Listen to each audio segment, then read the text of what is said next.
आप सबका स्वागत है। मैं Vivek Bindra, motivational speaker, leadership consultant और बिजनेस कोच। आज आपके कई क्वेश्चंस का आंसर देने आया हूं। आपने पूछा जो छोटा बिजनेस कर रहे हैं और जो बिजनेस बड़ा करने वाले हैं, जो बिजनेस शुरू करने वाले हैं, इनमें कई एक बड़ी कॉमन प्रॉब्लम आती है कि बिजनेस में प्रोसेस कैसे बनाए जाएं। देखिए, बिजनेस दो प्रकार के होते हैं, एक पर्सनैलिटी ओरिएंटेड यानी कि पीपल ओरिएंटेड, और एक प्रोसेस ओरिएंटेड। जो पर्सनैलिटी ओरिएंटेड है, मतलब लल्लू लाल गुलाब जामुन वाला, लल्लू लाल है तो गुलाब जामुन बढ़िया बनेगा, लल्लू लाल नहीं है तो गुलाब जामुन बढ़िया नहीं बनेगा। गुप्ता बर्गर वाला, गुप्ता जी हैं तो बर्गर बढ़िया बनेगा, गुप्ता जी नहीं है तो बर्गर बढ़िया बन ही नहीं सकता, दिक्कत हो जाएगी। ये क्या होगा? सारे पर्सनालिटी ड्रिवन बिजनेस। लेकिन आपको क्या चाहिए? Process driven business. मैकडोनल्ड्स क्या बना? Process driven business. वहां पे रोनाल्ड मैकडोनल्ड को कोई नहीं जानता, वहां उनको कोई नहीं जानता जिन्होंने एक्चुअली शुरू किया था। देखिए, मकसद तो ये है, या तो आप दुबई में बैठ के बीच पे लेमोनेड पिए, पीछे आपका बिजनेस बढ़ता रहे, या वृंदावन में जाकर के भगवान का नाम लें, हरे कृष्णा जप करें और पीछे आपका बिजनेस अपने आप बढ़ता रहे। ऐसा कैसे हो?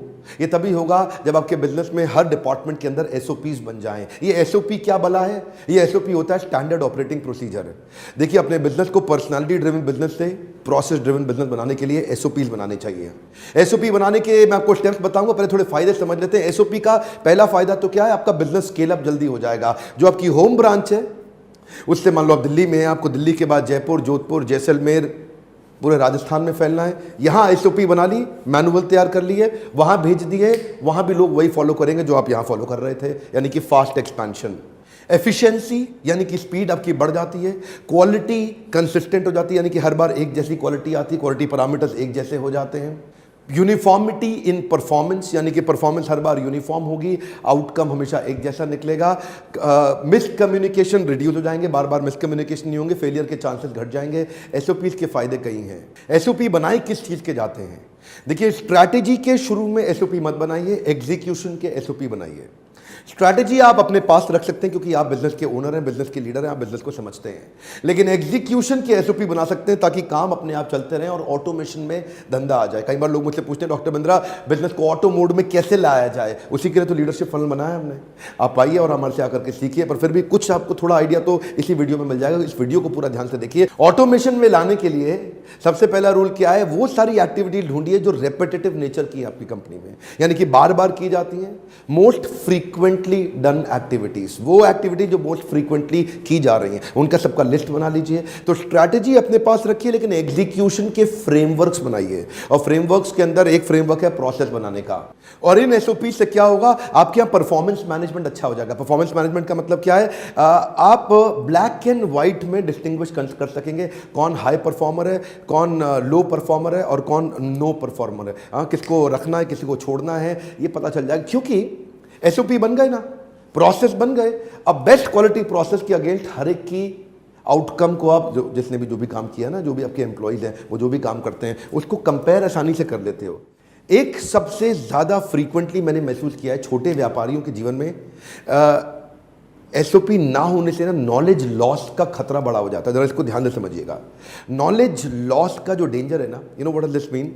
क्योंकि हर एक चीज़ वेल रिटन मैनुअल में नहीं है, वेल प्रॉपरली फॉर्मेटेड नहीं है, क्योंकि उसका प्रोसेस नहीं बना, तो वो आपके एक्सपर्ट एम्प्लॉय के ब्रेन में है, क्योंकि वो अपनी एक्सपर्टीज के माध्यम से कर रहा था। अब आप उस पर डिपेंडेंट हो गए, ये फिर से पर्सनालिटी डिपेंडेंट हो गया बिजनेस, क्योंकि वही जानता है इसे करना कैसे है। वो मास्टर है, वो सुपर स्पेशलिस्ट है उस काम का, वो एक्सपर्ट है उस काम का, और उसका प्रोसेस बना नहीं।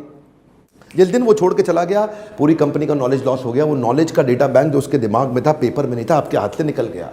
लेकिन अगर उसी का नॉलेज का डेटा बैंक आपके पेपर पे आ जाएगा ना, तो फिर रिपीटेबिलिटी आ जाएगी, और अगला एम्प्लॉय जिसको आप हायर करेंगे उसके जाने के बाद उसकी ट्रेनिंग की कॉस्ट घट जाएगी। क्यों? क्योंकि मैनुअल तैयार है। अब आते ही आपको बहुत दिन उसके साथ लगाने नहीं। वो आया और आकर के उसने मैनुअल देखा और आपने उसको बोला, भाई मैनुअल पढ़ो फटाफट, 3-4 दिन का काम है, जल्दी जल्दी सारे मैनुअल पढ़ो, उसके बाद आपका टेस्ट ले लूँगा कि आपको समझ में आया कि नहीं आया।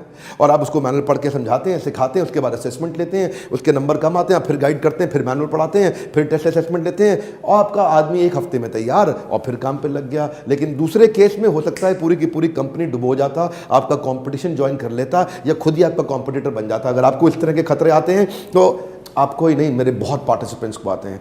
देखिए शुरू में ना बिजनेस को समझने में मुझे टाइम लगा करता था कई साल पहले, लेकिन आज तो आप मुझे कोई भी बिजनेस दे दो, मैं देखते ही देखते बता दूंगा कि इसमें क्या गड़बड़ है, क्या समस्या, क्या ठीक चल रही है, क्या गलत चल रही है। मैंने इस समय कई लॉस मेकिंग कंपनीज को प्रॉफिट मेकिंग बनाया, क्योंकि इतनी एक्सपर्टीज हो गई ना, रोजाना हम कई बिजनेस को हैंडल कर रहे हैं। तो ये लीडरशिप फनल को हमने बनाया इसलिए ताकि हम आपके प्रोसेस बनाने में आपकी मदद कर सके। बहरहाल कुछ स्टेप्स सुनिए कि प्रोसेस बनाए कैसे जाए। आपके मन में तो आ रहा होगा यार प्रोसेस बनाना है, लेकिन ये तो बताया नहीं बनाना कैसे है। तो मैं कुछ स्टेप्स देता हूं आपको, रेडीमेड स्टेप्स दे रहा हूं। प्रोसेस बनाने का पहला स्टेप क्या है कि identify the problem for which you need the process.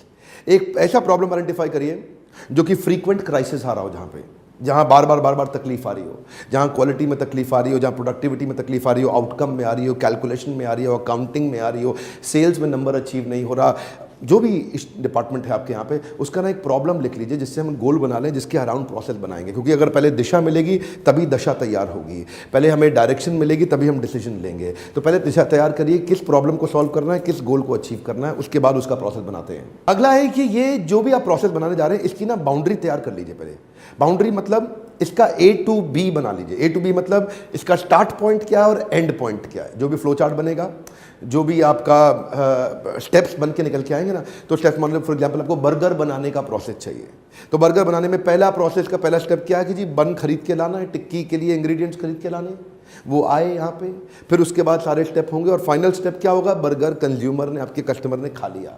अब इसके बीच में क्या स्टेप थे, वो बढ़िया बर्गर बनाने के लिए कैसे टिक्की लगानी, कैसे बन लगाना, कितना गर्म करना है, कितनी चटनी लगानी, कितना मिर्च लगाना है, कितना मसाला, जो भी लगाना है वो सब उसके बीच में आएगा। लेकिन पहले ए और बी यानी कि फर्स्ट स्टेप और लास्ट स्टेप लिख लीजिए। पहले क्या लिखा था हमने, प्रॉब्लम, गोल क्या है, सेकंड स्टेप हम क्या बता रहे हैं, ए और बी यानी कि फर्स्ट और आखिरी स्टेप लिख लीजिए। थर्ड है इसके बीच में आउटपुट फाइनल आपको दिखने में कैसा लगना चाहिए और इनपुट बीच बीच में क्या क्या चीजें चाहिए, यानी कि आप बीच में आप सारे एक्शनेबल्स क्या क्या हो सकते हैं, वो इनपुट क्या है और फाइनल आउटकम क्या चाहिए। तो जो इनपुट और आउटपुट है उसको भी एक दफा आप लिखना शुरू करिए। अगले स्टेप में अपनी टीम के साथ बैठ के ब्रेनस्टॉर्म करिए कि क्या क्या सारी की सारी जितनी भी प्रकार की एक्टिविटीज है उनको लिख लीजिए। अब इस स्टेप पे सारा ब्रेनस्टॉर्म करना शुरू किया आपने बैठ करके। पहले आपने देखिए, फिर से वापस जाते हैं, पहले आपने क्या किया, पहले आपने गोल बनाया, गोल बनाने के बाद फर्स्ट स्टेप और आखिरी स्टेप का आइडिया लिखा, फर्स्ट स्टेप आखिरी स्टेप के बाद अब बीच के सारे स्टेप्स आपने लिखने शुरू करे कि भाई बर्गर बनाने के लिए क्या क्या करना पड़ सकता है। आपने सारी टीम के साथ बैठ करके लिखना शुरू कर दिया। अब लिखिए, आपने स्टेप्स बना लिए कि जी ये करना पड़ सकता है। अब अगला स्टेप क्या, अब इनकी सीक्वेंसिंग कर दीजिए। अब सीक्वेंसिंग का मतलब क्या है, 1 के बाद हो सकता है आपने 3 लिखा हो, 5 के बाद हो सकता है 2 लिखा हो, 2 के बाद हो सकता है 9 लिखा हो। सीक्वेंस ठीक बनाइए और सीक्वेंस के अंदर फिर देखिए मैन पावर की जरूरत किस किस की है, कौन कौन इस काम को करेगा। अच्छा, इसमें ना brainstorm around all the best practices. Best practice का मतलब है जिससे सबसे बढ़िया बर्गर बनाया उसके बनाने के तरीके को ऑब्जर्व करिए। पहले सबसे चटकारेदार बर्गर किसके हाथ से बनता है, उसके सारे प्रोसेस को देखिए। ये डालता कितना है, ये गर्म कितनी देर करता है, ये कितनी आंच कितनी रखता है, सेकता कितना है बर्गर के बन को, ये कब निकालता है, उसके बाद ये नमक मसाला कैसे डालता है, चटनी लगाता कैसे है, इसके सारे प्रोसेस को पहले आप लिख लो। ये बेस्ट प्रैक्टिस था, क्यों, इसकी क्वालिटी सबसे अच्छी आती है। अब इसी के प्रोसेस को लिख के इसी के सीक्वेंस को इन्वॉल्व कर लें। अब उसके बाद इस सीक्वेंस में ये भी लिख लें कि कौन सी मैन पावर कहां लगेगी, यानी कि राम का रोल कब आएगा, शाम का कब आएगा, घनश्याम का कब आएगा। तो राम के बाद शाम और शाम के बाद घनश्याम। अगला स्टेप है put process role in a flow chart for integrated review. इसका मतलब क्या हो गया, इसमें 3 बातें, पहला तो प्रोसेस रोल, दूसरा फ्लो चार्ट और तीसरा इंटीग्रेटेड रिव्यू। प्रोसेस रोल का मतलब क्या है, अब डिसाइड करें कि किसका प्रोसेस में क्या रोल है। राम क्या करेगा, श्याम क्या करेगा, घनश्याम क्या करेगा, चमन लाल क्या करेगा, छगन लाल क्या करेगा, मगन लाल क्या करेगा। सबका पहले अलग अलग लिख ले, भाई तेरा रोल ये है, तू ये काम करेगा, तू ये करेगा, तू ये करेगा, तू ये करेगा। अब सीक्वेंस कर दे। प्रोसेस रोल बनाने के बाद अब सीक्वेंस कर दे। अब सीक्वेंस कर लिया, अब टीम बैठ के इंटीग्रेटेड रिव्यू कर लेगी। रिव्यू करने के बाद समझ में आ जाएगा, भाई तू यहां से इतना करके मुझको देगा, मैं यहां से इतना करके तुझको दूंगा। असेंबली लाइन जैसा बन जाएगा। जैसे गाड़ी बनती है ना, गाड़ियों की फैक्ट्री अगर आपने देखी हो और ना देखी हो तो अपने वीडियोस में देखिएगा। वीडियोस में होता है कि गाड़ी में मतलब एक आदमी हेडलाइट फिट करता है, एक दरवाजा फिट करता है, एक पीछे टेल लाइट फिट करता है, एक उसका स्टीयरिंग फिट करता है। वो असेंबली लाइन पे आगे चलता जाता है, अपना अपना रोल करता है। इसलिए आपको क्लियर पता होना चाहिए हर एक का रोल क्या है, उसको फ्लो चार्ट के अंदर डाल दे, उसको सीक्वेंस में डाल दे और इंटीग्रेटेड रिव्यू कर ले ताकि सबको पता चल जाए। अगला स्टेप बड़ा कमाल का है, kill the potential problem in advance with RACI matrix. इसका मतलब क्या है, देखिए प्रॉब्लम आएंगी, जब आप प्रोसेस बनाएंगे प्रोसेस टूटेंगे, प्रोसेस ब्रेक होंगे, बीच में क्वालिटी इशू आ सकता है और लास्ट में हो सकता है कि आपका गलत क्वालिटी का प्रोडक्ट या सर्विस चली जाए मार्केट में, जिससे आपकी बदनामी, आपका नाम खराब हो सकता है। तो ये जो पोटेंशियल प्रॉब्लम आने वाली है ना, उसको पहले ही खत्म करने के लिए एक राशि मैट्रिक्स बना दीजिए। ये राशि मैट्रिक्स हम लोग आपको लीडरशिप फनल में सिखाते हैं। मैं यहां भी थोड़ा आइडिया देना चाहता हूं आपको। राशि मैट्रिक्स क्या होता है? जो भी काम कर रहे हो आप, उसका RACI लिख लो। आर मतलब इस काम को करने वाला रिस्पॉन्सिबल कौन है। कोई भी मीटिंग बनाने के बाद, फ्लो चार्ट बनाने के बाद ये क्लियरली लिख ले इस काम को करेगा कौन। यानी कि बर्गर को बनाएगा राम, ओ वेरी गुड, ठीक है। अकाउंटेबल कौन है? राम, श्याम, घनश्याम जैसे कई लोग बर्गर बनाएंगे, लेकिन इनके ऊपर अकाउंटेबल है ए। अकाउंटेबल कौन है? अकाउंटेबल चमनलाल जी हैं, जो सारे बर्गर के लिए अकाउंटेबल है। यानी कि बनाएगा राम, लेकिन जिम्मेदारी, यानी कि कुछ भी गड़बड़ हुई तो गर्दन किसकी पकड़ी जाएगी? गर्दन चमनलाल की पकड़ी जाएगी कि तेरी टीम मेंबर ने गलत काम कैसे किया। गर्दन उसकी नहीं पकड़ी जाएगी, चमनलाल की। चमनलाल को रखा किस लिए था? इसीलिए रखा था ना कि राम ठीक काम करे। तो Ram responsible, Chamanlal accountable. Okay, यहां तक हो गया। अब अगला स्टेप क्या है? RA के बाद आता है C का मतलब क्या है? कंसल्टेड। कंसल्टेड मतलब जब भी बर्गर में देख रहे हैं कुछ स्मेल आ रही है, टिक्की में स्मेल आ रही है, कोई चीज पुरानी लग रही है, बर्गर थोड़ा सूखा हुआ है, तो इस एरिया का जो कंसल्टेड मतलब जो एक्सपर्ट है, सुपर स्पेशलिस्ट है, वो कौन है? वो है भाई साहब मगन लाल। मगन लाल 40 साल से बर्गर बना रहा है, वो सबसे बड़ा सुपर स्पेशलिस्ट है। जब भी कोई तकलीफ आए, किसको? राम को या चमन लाल को दिक्कत आए, तो ये मगन लाल से जाके मिलेंगे। देखो, राम बर्गर बना रहा है, वो रिस्पॉन्सिबल है। चमन लाल बर्गर बनवा रहा है, वो अकाउंटेबल है। लेकिन बर्गर का सबसे बड़ा एक्सपर्ट कौन है? वो मगन लाल है। मगन लाल 40 साल से बर्गर बना रहा है। तो जब भी कोई दिक्कत आए तो कंसल्ट मगन लाल को करो। किसको करो? मगन लाल को। राम ने देखा बर्गर में साहब दिक्कत क्या आ रही, टिक्की मेरे को सूखी सूखी लग रही, इसको लगाऊं कि नहीं लगाऊं। अकाउंटेबल है आपका चमन लाल। चमन लाल कहता है यार ऐसा करते हैं, सुपर स्पेशलिस्ट तो मगन लाल है, उससे पूछते हैं। तो अब क्या है, गड़बड़ की सारे चांसेस खत्म हो जाते हैं, क्योंकि रिस्पॉन्सिबल पता चल गया, अकाउंटेबल पता चल गया, कंसल्ट किसको करना है तकलीफ आते हुए वही पता चल गया। और फाइनली है आई मतलब इन्फॉर्म्ड। जो पूरे ब्रांच का हेड है वो कौन है? वो श्यामलाल है। श्यामलाल पूरे ब्रांच का हेड है, he has to be informed. For example, hotel industry के अंदर एक रूम में, रूम जहाँ पे गेस्ट लोग आके रुकते हैं, वहाँ पे bath tub, shower curtain, shower panel, bathroom mirror, vanity table, ये जितनी भी चीज़ें हैं इनकी सफाई कौन करेगा? रिस्पॉन्सिबल कौन करेगा? वहाँ पे जो क्लीनिंग एजेंट है, जो जिसको काम दिया हुआ है, वो सफाई करेगा। इसके ऊपर अकाउंटेबल कौन हो गया? वो फ्लोर मैनेजर हो गया, जो सारे के सारे रूम्स के ऊपर एक मैनेजर है, वो देखेगा कि सबने काम ठीक से किया है कि नहीं किया। कंसल्टेड कौन है? उस डिपार्टमेंट का जो सुपर स्पेशलिस्ट है, उसको चेक करेंगे भाई अगर ये गड़बड़ हो तो क्या करना चाहिए, वो कंसल्टेड है। लेकिन जो पूरे डिपार्टमेंट और डिवीजन का हेड है या जनरल मैनेजर है, वो इन्फॉर्म्ड है। इन्फॉर्म्ड व्यक्ति जरूरी नहीं है बीच बीच में हर बार आए, उसको खाली पता है ये करना। ऐसे राशि मैट्रिक्स को लेकर के रीस्टॉकिंग ऑफ बाथरूम सप्लाई करना है, या रेस्टोरेंट, एलिवेटर, फ्रंट ऑफिस के एरिया को क्लीन करना है। एक होटल को बिल्ड करने में बहुत सारे डिपार्टमेंट होते हैं, हर डिपार्टमेंट के SOP बना लीजिए। अगला आदमी आएगा, वो SOP को सीखेगा, इंप्लीमेंट करेगा। हर समय आपको सरखपाई करनी नहीं पड़ेगी,